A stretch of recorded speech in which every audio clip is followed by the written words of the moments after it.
Welcome to the HIT podcast, H.I.T, Human Resources, Insurance, and Technology. I'm your host, Toby Kennedy. As we do every week, we are dropping into your feed with what I hope are bite-sized, digestible, great conversations going on in the space. And this week is so far from an exception I can't even see straight. This week's episode is brought to you by Montage Insurance Solutions. And the reason this week's episode is going to be so fascinating is we are here live on the floor. So if you're audio only, we sound weird, it's because we are at a conference. We're at the CAHR conference, pulling in brave attendees, and lucky for me, my friend who I have known for many, many years, Denise Cobb, was walking by, and she was willing to be a first brave soul. Denise, thank you so much for joining us. Oh, you're so welcome. Such a pleasure to have you. So we were talking a little bit before the cameras heated up, and just to get right into it, I've obviously known you as a high-level HR practitioner in the benefits space, and that's how we've crossed paths. And we're talking a little bit, and you're like, you know, Toby, it's benefits, and lots of folks have that expertise, and I've got that expertise. But as you keep diving into some of the reasonable accommodations and protections, you find yourself in interesting conversations to protect employers. I kind of want to give you a chance to sort of pick back up on that thread a little bit. Oh yeah, totally. So I think the thing with accommodations that's so interesting is I think a lot of people just think, oh, it's going to be an accommodation where a doctor's note is going to be provided and an employee is going to come in and maybe they need some kind of special assistive device. But a lot of times we don't consider the fact that leave as an accommodation is really important. Right. And especially in the state of California, where you've got multiple leave protections. Right. When those exhaust, I think that there are some people that think, oh, okay, my obligation is over. Right. But it's not. It's not over. And that's when the ADA picks up. And also we've got state laws like FEHA in California where that also is a contributing factor. And so you're an HR person in California, you're dealing with so you more need than just, to make sure that you're actually offering extended leave because it's so important as an accommodation to provide additional leave time beyond those regular protected leaves. Yeah. And the thing is, if you're not doing that, you're going to end up having employer liability. Right. Because in this day and age, there are so many employees that are filing lawsuits about these types of claims.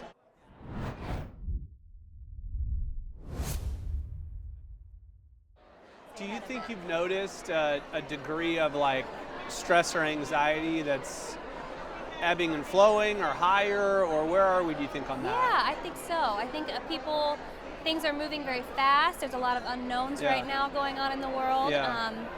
You know, I thought maybe we'd get a little break post-COVID, but it's just the continuing. Hits keep coming. So, yeah. What do you do to try to impact that for the company positively? Well, just myself in general, you know, I have that open door policy. I'm hopeful that I'm pretty approachable for people to come and speak to. Yeah, well, I found you very approachable. Well, thank you. To voice their concerns. We're also doing, you know, those HIT pulse surveys just to check in on people.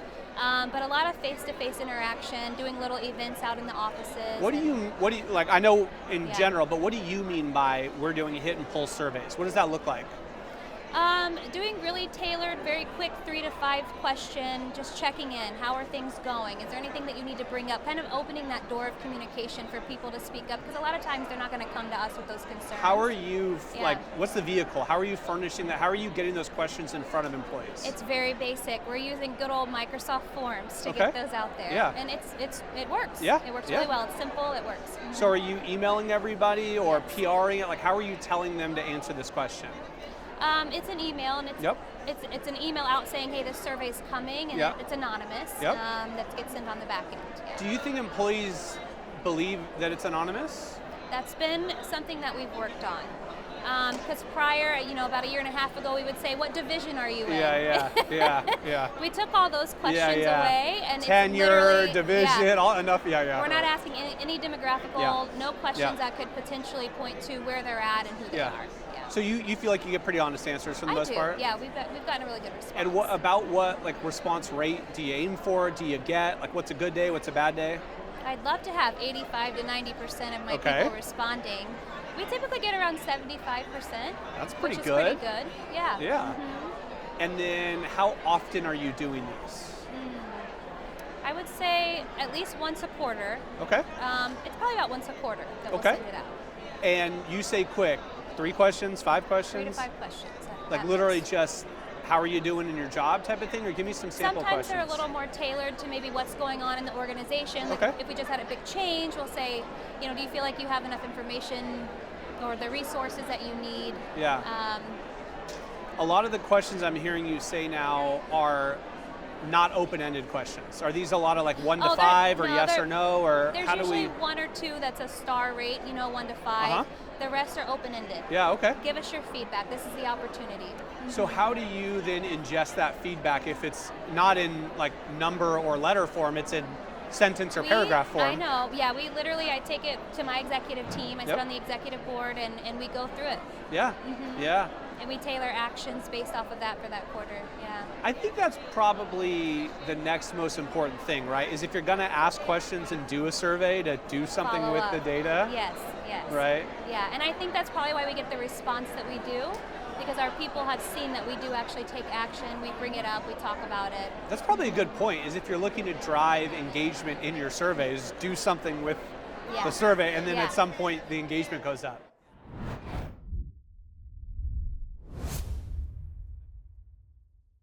Talk to me about partnering to be strategic about it. What do you mean by that? It's amazing. It used to be the company leadership shared. Where is the future of our leadership team, of our workforce planning? And HR was that party planner off in the corner. And we're seeing more and more CEOs and business owners needing that strategic right hand at the table, and that's their HR leader. Can I tell you, I've seen more CEOs that have come through the HR ranks than ever before. It used to be the operations person, the finance person. It is CHRO to CEO sometimes. Absolutely, you saw it. It was a lot. Sales was a track, then finance and operations, and now we're seeing, because the biggest bottleneck is talent. And being able to understand that and the role that it plays in your company's future. Just about every company out there, what's the #1 expense line? Yeah, payroll. Right, That's talent, payroll. people. So how do you get the most out of your people? How do you get the right people? If talent is that big and that important, what do I need to hear you say about it right now? What I hear a lot of the CHROs we're talking with, and the company owners, is figuring out who are we as a company, what is that mission that we need to rally them around, and then the leadership comes together, what's that strategic focus that we're going to have the next couple of years, and then communicate it. Communication, I'd say, is the number one. You're smiling because it is that one evil that all of the leadership team says, we got to decide it. Oh, now we've got to communicate it. Well, I'm smiling because nobody's ever over-communicated, ever. And as much as they think they did, I'm like, nobody heard you. Nobody knows what you're talking about. No, but we did a tour. We took the PowerPoint out. We did our road show, and everyone gets it, right? I talk a lot on, you've got to communicate 100 times and then do it another 50. Yeah. No, I agree. I think that's awesome. So maybe just to look into the future from a talent standpoint, what do you think organizations need to know or hear with respect to finding and placing the right HR people? It's incredible. It used to be all about those hard skills. Do they understand compliance? Do they understand the XYZ? And we're starting to see the top skills that are needed in organizations shift from hard skills to those soft skills, those EQ skills. They need to be agile and they need to be flexible. And we've talked about a lot of HR and AI at this conference, and I would say AI right now, we're seeing it start in HR. They are being the evangelists throughout the organization. It's not IT. So they've got to really be curious and innovative and be able to adjust to whatever's coming at, because they're going to be the heart and soul of the organization. Where do you think specifically AI fits into HR today and going forward? I think today and where it's been in the past is that applicant tracking system. They've all had it. More and more we're going to see learning and development. I'm seeing some incredible platforms come out to where we're seeing it with Gen Z. It's customization. It was customization with benefits, now it's customization with learning. And I think learning and development and career pathing that's where I think our augmented reality and augmented intelligence and people can come together. Yeah. It's going to be incredible. I think that people are going to learn and adjust at levels that we just couldn't do as leaders in the past. We were one person to 100. Yeah. So you think that number one, AI is here to stay, and number two, it's not here to replace jobs, it's here to augment jobs. Absolutely. I think that the people component with it, as you look at learning and development, who's going to be the ones learning? It's going to be the people. Yeah.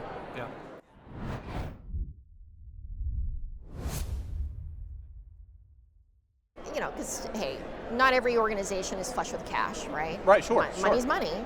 But if you can pay maybe a smidge more, like maybe 10% more, and get yourself some additional skill sets, that gives you a much longer runway. Well, Jim Collins, I think this is him, but it was the guy that's like, hey, instead of hiring 10, you hire 6 and pay them like 8.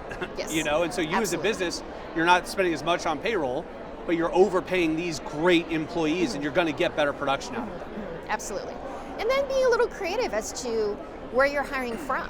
You don't necessarily always need to hire in the industry that you're in, right? So I am currently in the credit union industry, but we operate like we're a small bank. It just comes down to the tax exemption, right? Banks are taxed and credit unions are not, but the skill set is the same. Sure. So I know, when I first joined, they're like, oh, we're really looking for people who are in credit unions. I'm like, well, I think I can expand on that. You know, I've got networks. So bringing some of that talent in that has a broader perspective, it really helps the organization grow. So, also being creative on that instead of saying, always going to your competitors. It's like, well, do we need somebody a little bit more creative? I mean, from a marketing perspective, right? Do they have to come from banking? Can they come from other consumer products? Can they come from other financial services? Can we entice somebody on the fintech side, right? And then being able to articulate the value, here's what we get from you if you come to us, which is great, but this is what we're going to provide you in return, and being able to be very articulate about that value for that incoming person. I think there's something really beautiful about the talent, if people have the talent, of finding the person that you're kind of giving them a crack. You're giving them a chance. You're giving them this. So as you said, maybe you find someone who's in a moderate role, and maybe they're in a moderate role in a atypical industry, but they're ready for that manager role. They're ready for that step up. They're ready, like maybe they're an assistant marketing, they can head a marketing department, for example, and you are the one that gives them that chance, right? That, hey, I found the assistant coach, it gave him his first head coaching job, sort of thing, and then they just flourish because you found the right person that was ready to step into that role instead of just my competitor's director of marketing, we're going to hire that guy and overpay that guy. So no, go find someone that you can grow into that role, I think is cool. Well, sometimes when you hire from your competitor, they want to come and do things the same way. For sure. And sometimes that might work out, but sometimes you might want something a little different. Right? Agreed. So I think that's important. And I think, I don't know if you know this about me, but I started my career as a headhunter. As a what? As a headhunter. Oh yeah, okay. Yeah. So I started, and I was recruiting, I was looking for talent, but my job was to make sure that the role fit the incumbent as much as they fit the role, right? So it was both ways, and I've never lost that. So it was always like, so whenever my team calls me and says, oh, we're ready to make an offer, I'm like, oh, tell me about this profile. How does it make sense? Does it make sense to me? Does it make sense for the person? Because if it doesn't, it's going to be a very short runway, and then we've wasted our time.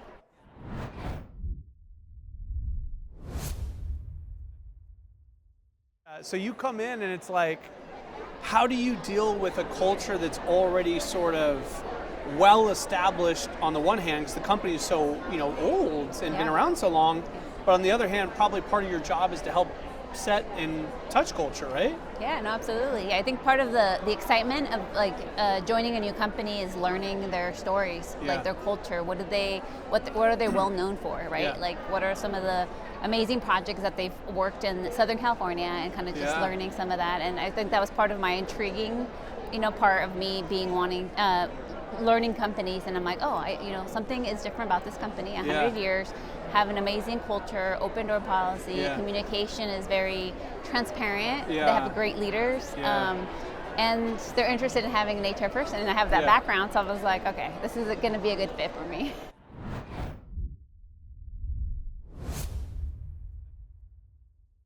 And I can't help but have my like day job hat on as an insurance consultant, and just sort of asking to say, when you are an HR department of one, at least I know we try to be this to our clients in those positions, hopefully your vendors can also be another good tool to help you accomplish all your different goals. Right, and I'm one to always fall on my sword and admit my weaknesses and ask for help. Yeah. Because I may be a subject matter expert in some things, but I'm not in everything. And my vendors are a great resource for me. And I'm here making connections with lots of vendors and also seeing vendors that I work with and letting them know how we're doing and if they can improve in some ways. So just being at these type of events are a huge help.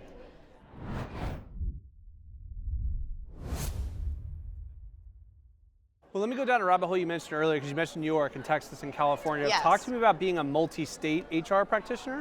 So I always make the joke that let me start and say we have a business in Texas, we have one in New York, and we have one in Colorado. Okay. And now we have California. It's like the hardest state. Yeah, literally, and I always make the joke that Texas is my easy child. Of course. Right? Because it's so easy. So that's the thing. It's a matter of research, right? Like you really have to know what you're talking about, and your team is important. So for me being a department of one, because we're a smaller entity, I really rely on making sure my partners are very well versed in the areas I need them to, and in the States.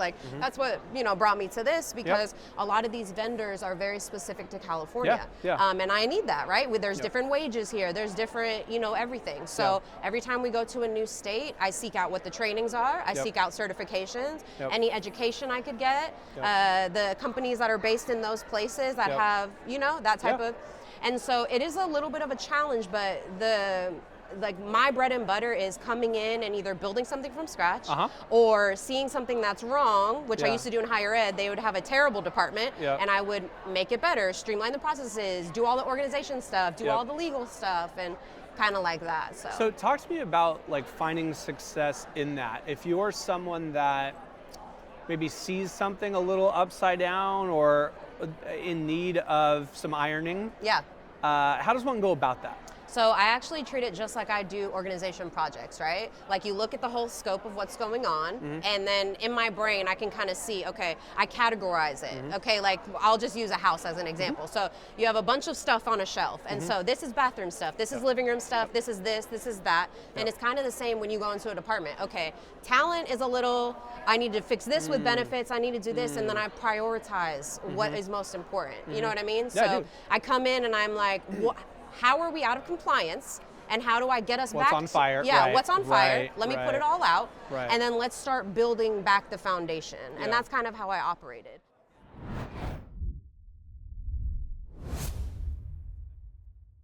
From a company standpoint, it just gets harder and harder for them to keep up, right? And more rationale to lean on an expert, right?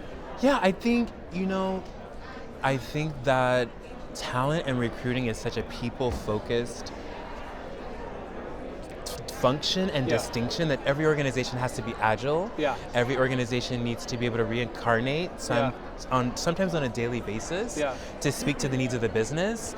And really now it's about the science and the art of cultivating the right relationships. The science is, how do we identify them? What are the demographics? What's the talent availability if it's a geographic issue or technical issue? That's the science. And then now with the art, how do we communicate with them? How do we not only build decisive direct relationships, but also proactive relationships that become part of automated recruiting? That's all the time we have for you here on the show. Catch our whole highlight series. We're excited about doing the sights and sounds from the conference. So join us next week. Blessed to be here. Thank you to our sponsors, Rula, Excel Health, TrueHue, the guys who keep the lights on, Montage Insurance Solutions, and thank you guys for watching. Join us next week. Join us every week. And until next week, make this the best week yet.